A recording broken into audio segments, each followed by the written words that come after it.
Thanks, Howard. I think we'll see who can outdo each other. Right, so I'm going to talk about Taiwanese Chambers of Commerce so that you have an understanding of how the Taiwanese Chamber of Commerce came about and where it's going. And so let me just start with the presentation. So the Taiwanese Chamber of Commerce was established in 1994. And actually this year we celebrate 20 years of anniversary. All right. And the purpose was to unite and further Taiwanese business interests around the world. So if you look at the Taiwanese Chamber of Commerce, essentially you have two systems.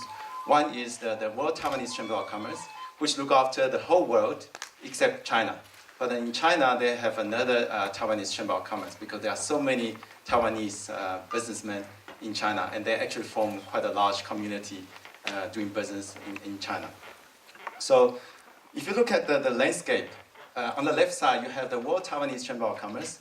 And according to the latest statistics, there's about 40,000 members around the world. And that's quite a force. If you think about, imagine the 40,000 businesses coming together around the world, that's quite a force. Then under the World Taiwanese Chambers of Commerce, there are 6 continental chambers of commerce. So you have the Europe Taiwanese Chamber of Commerce. You have Africa, you have Asia, you have Oceania, and you have North America and South America. These are the 6 regional chambers. And in Africa, we are relatively small in terms of the number. We have 1,000 members. Okay. I think the biggest chamber by far is North America because a lot of Taiwanese immigrants, they immigrate to the United States over the years. Then that's where we are in terms of the Johannesburg Taiwanese Chamber of Commerce. We have about 18 members at this stage, and I think hopefully that after this morning that my secretary can report that we have a few more members. So that's how it works in terms of the structure. So on the top we have the World Taiwanese Chamber of Commerce. Under that there's the regional, the continental chambers of commerce. Then under that there's a country. And under that, there's a city and maybe it's the province. So in South Africa, just now as Ambassador Xu mentioned, we have quite a strong presence in Durban, in Cape Town, Bloemfontein, Newcastle. We have here in Gauteng, and these are the main, and as well as Lesotho, Swaziland. We do have, in terms of Africa, have presence in Malawi, Kenya, Tanzania, Ghana, and Nigeria, although it's to a much less extent. So just to give you a kind of a structure that around the Taiwanese Chambers of Commerce.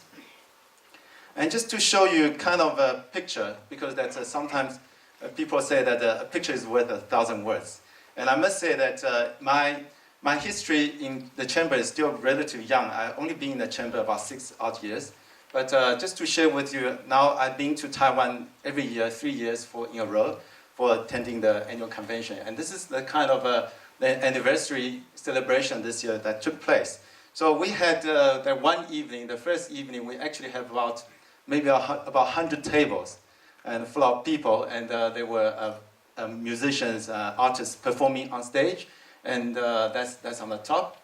And here you have all the past presidents of the World Taiwanese Chamber of Commerce that together to show unity and to celebrate the occasion. So you could see it was quite a big occasion in our chamber's history. And follow that celebration, then we have the annual convention. The annual convention typically takes place around end of September to early October, and to coincide with the Double 10 celebration National Day in Taiwan. But you can see that that's the opening ceremony. And unfortunately, I wasn't lucky enough to sit in the front. I wasn't too important in the chamber, on the world stage. So I was sitting far at the back. But someone in our Africa Taiwanese Chamber of Commerce, obviously he's got a lot more gray hair and a lot more years of experience, sitting right in the front. He was able to take quite a good shot of our President, Mr. Ma, on stage. And he was making an opening speech to the delegates. So you could see that even the Taiwanese government, the Republic of China, they see that the World Taiwanese Chamber of Commerce is a very important body to the country in terms of promoting trade, business, and also in terms of informal diplomacy. And just want to show you that this is also something that, that the Chamber has started a few years ago, and now we have a youth league. So, because I'm still young, so this year I just turned 40, so last 2-3 years, you know, like I always have an inquiring mind, so when I go through these conferences, I want to look around and see who are there and network with people. So I also attended the youth league, the meeting. And that's the photo we took after the meeting, and you can see this growing number. So, and also that's about the intergenerational, from the older generation, and now it's transferring the knowledge and the skills and the responsibility to the younger generation. Now they are starting to take over. We have some of the Continental Chamber of Commerce president, where they're quite young. They're not even 40, and they're already the Continental Chamber of Commerce president. So certainly the young blood is coming out to take over time. In terms of the World Taiwanese Chamber of Commerce funding, it's the annual membership fee for the people who are the directors, and also they are consultants and above. The minimum is $200 US dollars per head. Okay, and there's depending on the tier or the category, then people can pay more. Individual members representing businesses. So that's when I have interacted with the various chambers in South Africa. That's fun. What I found is quite different compared to say, for example, Israeli chamber, American chamber, and German chamber, because I found that German chamber, American chamber, they have a lot of corporate members. They have very few, if any, individual members. Whereas Taiwanese Chamber of Commerce, we tend to be individual members, although each individual member represents a business or a group of businesses. So, for example, our current president, Mr. Lin from South America, he's got a group of companies. He's quite successful in Brazil, and he's now the current president. And so that's how it works in the Taiwanese Chambers of Commerce setup. And also there's some sponsorship from government, okay? But the main income is actually the donations from the current president. And I think that when I was at a local chamber here in Joburg, I thought, okay, that's how we are doing things. And when I got to the Africa Taiwanese Chamber of Commerce, then I started to realize, it opened my eyes to see what other successful business people are doing and around South Africa. And I could see how they have been doing it. But when I moved to the world stage, and I found it's a completely different ballgame. Because the new president of the World Taiwanese Chamber of Commerce, after he's been elected, and he just came up with a big check to donate 10 million Taiwanese dollars to the Chamber of Commerce for the Chamber of Commerce activity. And he donated another $1 million to charity. And we all witnessed that. So you have to be really wealthy and successful in business to do that kind of funding for the chamber. So fortunately, there are certain really successful business people around the world, and they are willing to contribute and to do the chamber work to fund for the chamber activity.